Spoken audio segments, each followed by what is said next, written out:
All right, welcome to a series of videos we're going to do on getting started with KiCAD.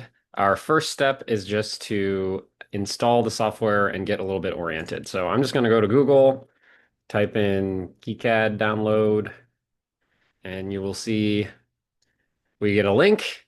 We can get in here, grab what we need, and pick a host, and it will download to our computer, and we can install it. Um, and if we look in our Finder, in our applications, you can see when we install it, we get a whole bunch of different little utilities that come with it. The main thing that we actually care about is KiCAD, the actual core application, which you can then open.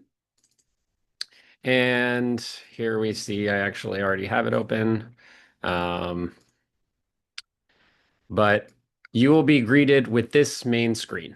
And I just want to kind of refresh your memory as you're getting back into this that when we're talking about KiCAD, there's really two main things that we have that are linked together. We have a schematic, which is our design, the components that we care about and how they link together. And then we have a board layout or a PCB. And that is the actual physical footprints of those components, and then our physical linking of them on using copper, or some other conductive metal.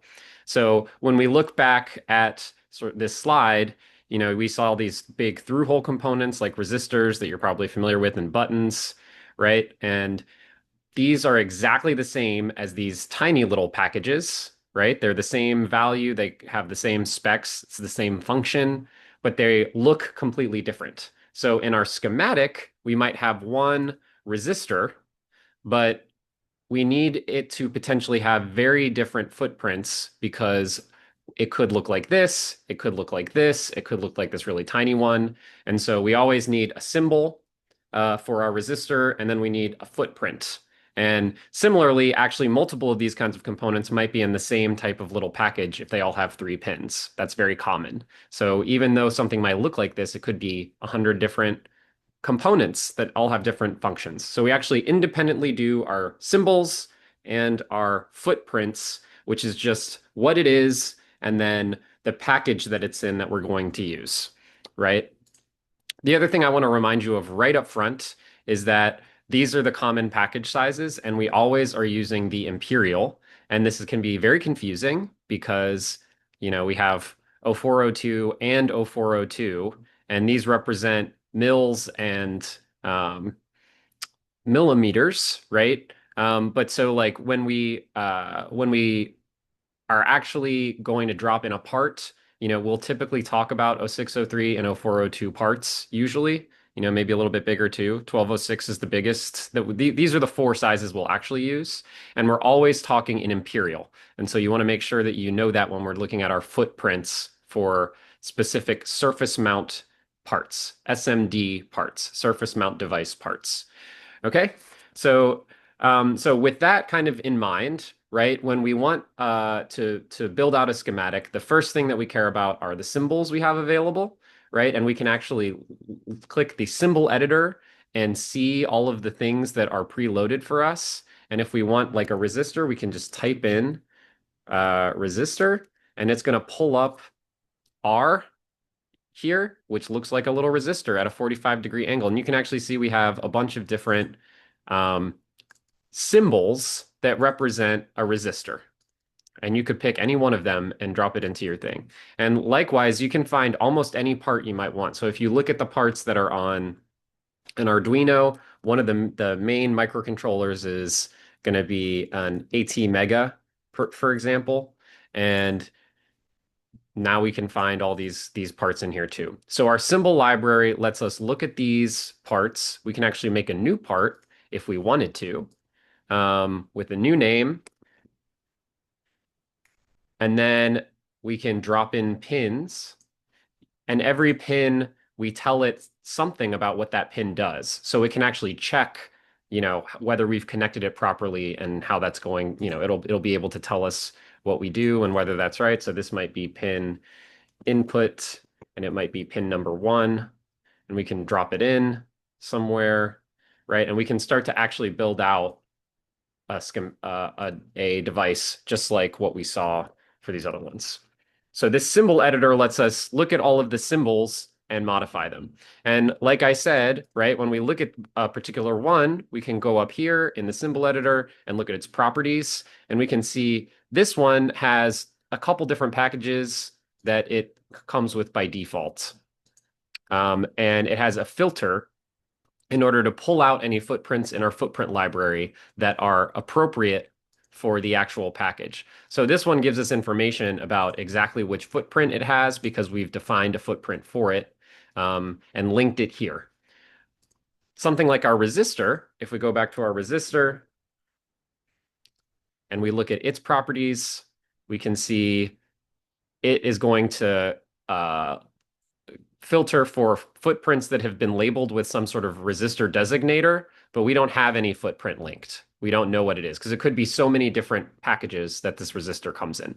So that's another thing to just pay attention to. You can kind of give it some hints about which footprints it might be able to associate with this part, but unless it's very specific, we don't tell it the footprint at this stage. We're really just making a symbol that will go into our schematic and making sure it's outlined. The other thing I want to highlight here is the pin table, which tells us the name and the number and the types of every pin on our device. So this is very important. If we make a new device, we can actually look at a data sheet and we can come in here and we just make sure that everything matches to the device that we have. So here we have all of our symbols that we might want to put into our schematic. And there's even this button here to drop it into a schematic if we have a schematic open. So we can make changes and then drop it into our schematic. The footprint editor is the piece of this where we go to actually make what it physically looks like. And we talked about in class, like if we look at switches, right?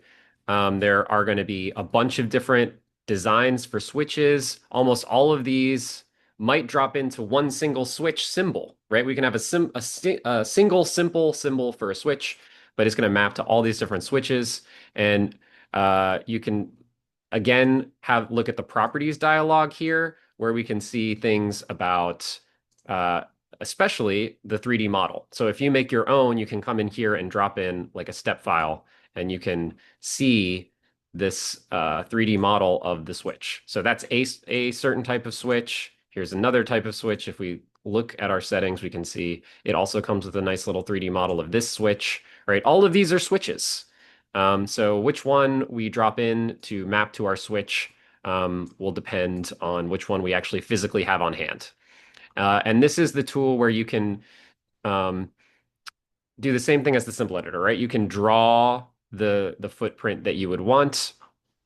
Notice that, for example, for this one, we actually have through holes. We drill holes all the way through with annular rings, as we talked about before. And it gives us a solder mask and a designator and all sorts of nice, useful bits for us to use. There's this little pink line, which is the kind of like, don't put any parts, this is the keep out box. Don't put any parts this close to this part. That it needs to not intersect. And our tool will check that no pink boxes intersect between parts.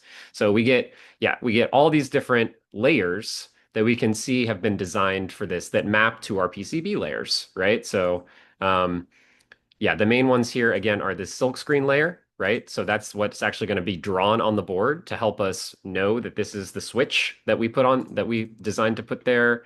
Like I said, we have this sort of the courtyard keep out area.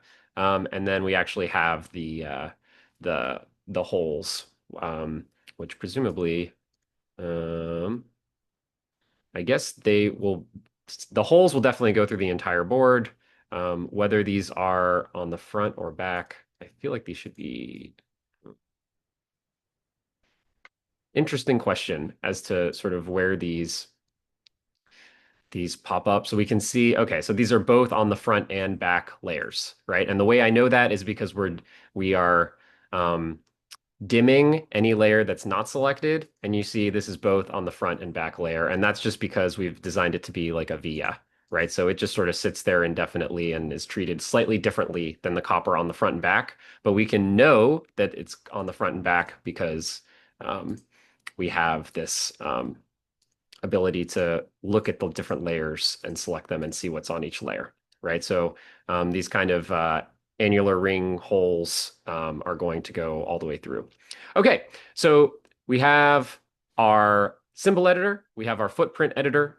Every symbol needs to get a footprint when we make it, and then we have our schematic where we actually place our parts, and then we can just click A, add a part like an LED. Great. We need to assign this the footprint that we might want. And again, there's going to be a bunch of different footprints for an LED, right? Like our normal big fat LED that you're used to seeing that has through hole. There's going to be surface mount LEDs, so really tiny ones that are in our standard sizes, 04, 02, 06, 03, etc. And we can pick any of these, and they're all LEDs, and they all function exactly the same way. And once we've done that, so we do our design here, we wire everything up, and then we update our PCB, and we come into this tool, which gives us all of our parts from our schematic, and which we can then wire up into a board file, right? So those are the four key places that you may want to go are the symbol editor, the footprint editor, which give you our symbols, links them to footprints, and the symbols go into our schematic, and the footprints go into our PCB, and the schematic updates what's in our PCB. The schematic is sort of the source of our design. The PCB is the realized form of the connections that we want to make, right? So those are the four basic areas here. And you can see over here the projects that you may or may not have open. You can always start a new project, which we will do in the next video.